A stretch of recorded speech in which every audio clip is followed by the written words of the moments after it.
ये मेरी परछाई देख रहे हैं आप? प्रकाश का स्रोत जब सुहाना, जब दूर हो तो ये परछाई लंबी होने लगती है, किंतु जैसे जैसे प्रकाश का स्रोत सर के ऊपर आ जाए, इस परछाई का आकार छोटा होने लगता है और अंधकार में तो ये परछाई लुप्त ही हो जाती।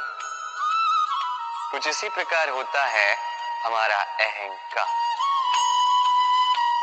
सुख के आगमन में, वैभव की उपलब्धि में ये बढ़ने लगता, किंतु जैसे ही संकट का ताप सर चढ़ने लगे, ये अहंकार छोटा हो जाता और जब संकट का अंधकार हमें चारों ओर से घेर लेता है, तब ये अहंकार परछाई की भांति लुप्त हो जाता है। तो वैसे भी आपके जीवन में संकट का आगमन आपके अहंकार का तो नाश कर ही देगा, किंतु इसके लिए संकट की प्रतीक्षा ही क्यों करनी? इस अभिमान को बढ़ने ही ना दे, उत्पन्न ही ना होने दे।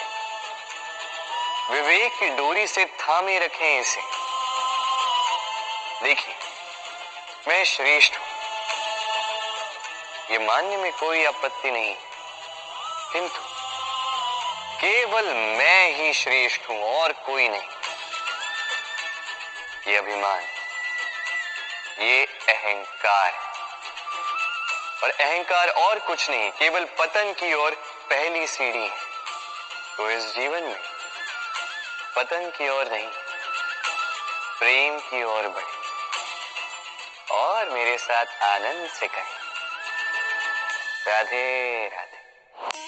विश, ये शब्द सुनते ही मन में अनेक कल्पनाएं जागने लगती। कल्पना असहनीय कड़वाहट की, कल्पना पीड़ादायक मृत्यु की। अब यदि आपसे पूछा जाए कि सबसे घातक विष कौन सा, तो आप क्या कहेंगे? कोई कहेगा सर्प का विष, कोई कहेगा बिच्छू का, कोई कहेगा कालकूट का, किंतु नहीं, ये सारे विष उस विष के समक्ष टिकते नहीं जिस विष को हम कहते हैं कान में भरा जाने वाला विष। सुनने में अत्यंत मीठा, किंतु कड़वाहट में अत्यंत घातक। पेट में जाने वाला ये विष केवल एक व्यक्ति की मृत्यु का कारण बनता है, केवल एक, किंतु ये कान में भरा जाने वाला विष असंख्य संबंधों का नाश कर सकता है। और इसमें भूल उसकी नहीं जिसने आपके कानों में यह विष भरा है, आप उसको दोष नहीं दे सकते। इसमें दोष आपका स्वयं का है कि आपने इस विष को स्वयं पर हावी होने दिया, इस विष का स्वयं को शिकार बनने दिया। ये आपकी भूल है। इसलिए कान के कच्चे कभी मत रहिएगा, अपने मन में प्रेम की दृढ़ता जगाइए और काट दीजिए इस संसार के सारे विषयों के प्रभाव को।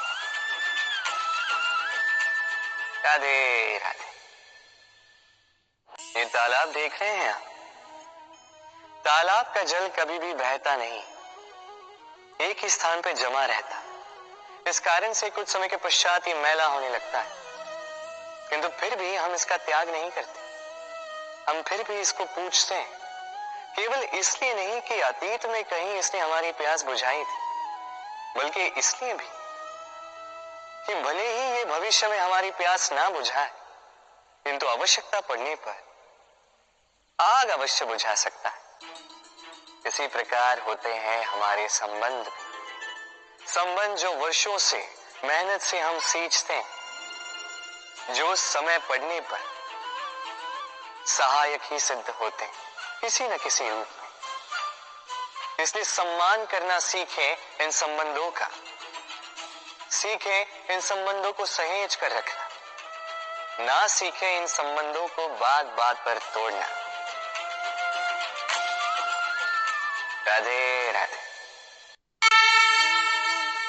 स्वप्न हम जीवन में स्वप्न देखते हैं, उन्हें पूर्ण करने का पूर्ण प्रयास करते हैं, किंतु ये स्वप्न पूर्ण ना कर पाने की स्थिति में हम टूट जाते हैं, बिखर जाते हैं, और फिर ये बोझ हम आने वाली पीढ़ी पर लगभग लाद देते हैं।